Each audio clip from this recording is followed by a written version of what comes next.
High, তো সকাল সকাল বেরিয়ে পড়েছি সি বিচের দিকে। এখনও সূর্য ওঠেনি, তো সূর্য ওঠা দেখব বলেই আমরা সকাল সকাল বেরিয়েছি। সকাল বলতে ভোরই বলতে পারো। তো এখনও পর্যন্ত মানে জোয়ার এসে গেছে, এসেই দেখছি যে জোয়ার এসে গেছে। ভাটা ছিল, কাল রাতে ভাটা ছিল, সেই টাইমটাতে খুবই ভালো লাগছিলো। কিন্তু এখন তো ঢেউগুলো পাথরের কাছে এসে মিশছে। এখন তো ফটোশ্যুটও করতে পারবো না। আমি তো সেজে গুজে রেডি হয়ে চলে এসেছি, কিন্তু আমি তো ফটোশ্যুট করতেই পারবো না। আমাকে এই পাথরের ওপরেই ফটোশ্যুট করতে হবে। আর এই যে আমার হাজব্যান্ড দেখো, ও চলে গেছে ঢেউয়ের ফটো তুলতেই ব্যস্ত। যাই হোক, ঢেউগুলো আসছে, দেখতে খুব ভালো লাগছে।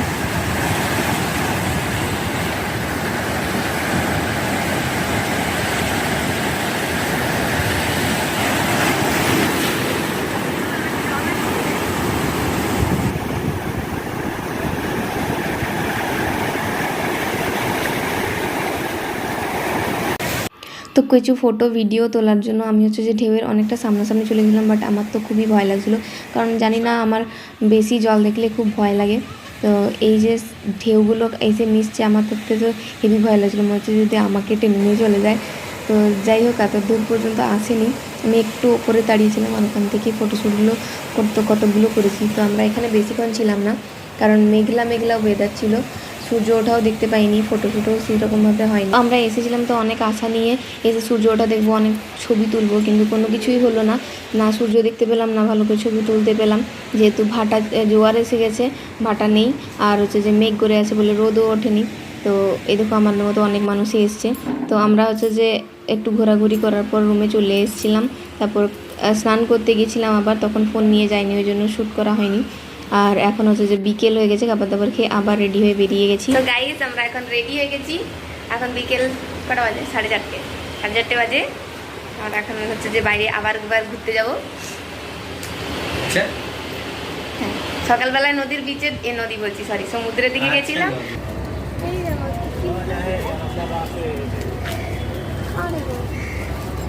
সব প্রাইস লিখে আছে,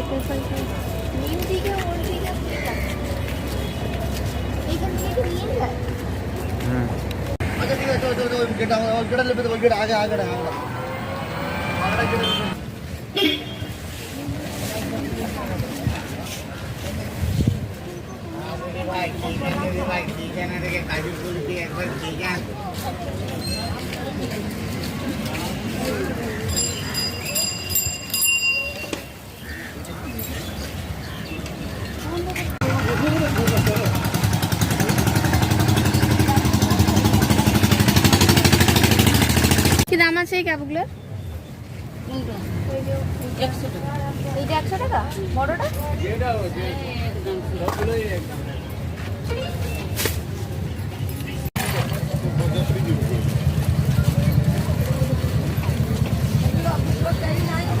আমরা এখন এসেছি উদয়পুরে সি বিচের কাছে। একটাই মানে সমুদ্রটা তো অনেক বড়, কিন্তু জায়গাগুলোর নাম আলাদা। আমরা তখন ছিলাম নিউ দীঘাতে, আর এখন যে জায়গাটাকে এসেছি এটা যে উদয়পুর। আর এখানে দেখো কত রকমের মাছ আছে, কাঁকড়া আছে। কাঁকড়া তো আমার ভীষণ ফেভারিট। তো সমুদ্রের কাঁকড়া আমি কোনো দিন খাইনি, তো এটার কীরকম টেস্ট আমি যে কিনে খাবো, তার আগে যে আমরা একবার ঘুরে নিই, এক চক্কর একটা রাউন্ড দিয়ে আসি, নইলে তো মনটা ভরবে না। তারপর যে খাবার দাবার খেয়ে বেরিয়ে যাবো।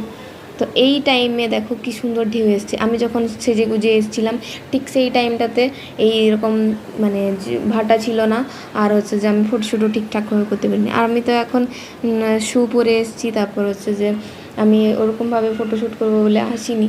তো কি করা যাবে, আমার ব্যাড লাক। তো যাই হোক, এখন এটারই আমরা ঘোরাঘুরি করে এনজয় করি, আর কিছু বলবো করো।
সো আমরা অনেক মজা করলাম, অনেক মানে কাঁকড়াও খেলাম। তারপর হচ্ছে যে আমরা রুমে চলে এসেছি, কিছু কেনাকাটি করেছি।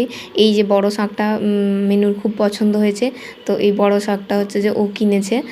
আর আমি কিছু জিনিস কিনেছি। এই শাঁখটা দেখতে খুব সুন্দর, মানে এটার যে ডিজাইনটা আছে এটা আমার খুব পছন্দ হয়েছে। আর শাঁখটা অনেক বড় বলে ওটা ওর খুব পছন্দ হয়েছে। তো এটা হচ্ছে যে মানে কাউকে দেবে বলে কেনা হয়েছে, এটা হচ্ছে মনে হয় দাদাভাইকে গিফট দেবে বলে কেনা হয়েছে। আর সাথে আমি আরও কিছু কিনে নিয়েছি, কারণ এখান থেকে যাব সবাই তো একটা আশা নিয়ে বসে থাকবে, কিছু না কিছু তো একটা নিয়ে যেতে হবে গিফট। তো এই যে শাঁখা বাঁধানো, মানে শাঁখা পলা বাঁধানো, এটা হচ্ছে যে অরিজিনাল শাঁখ দিয়ে বাঁধানো, পলা বাঁধানো। তো এইগুলো হচ্ছে যে একটা মামনির জন্য নিয়েছি, একটা মায়ের জন্য নিয়েছি। আর এই ব্রেসলেটগুলো হচ্ছে যে পুতুর জন্য একটা, আমার মামার মেয়েটাও ছোট, তার জন্য একটা। আরও ছোটো ছোটো অনেক কিছু জিনিস কিনেছি টুকটাক। তো আজকের মতো ভিডিওটা এখানেই শেষ করছি, দেখা হচ্ছে নেক্সট ভিডিওতে। টাটা।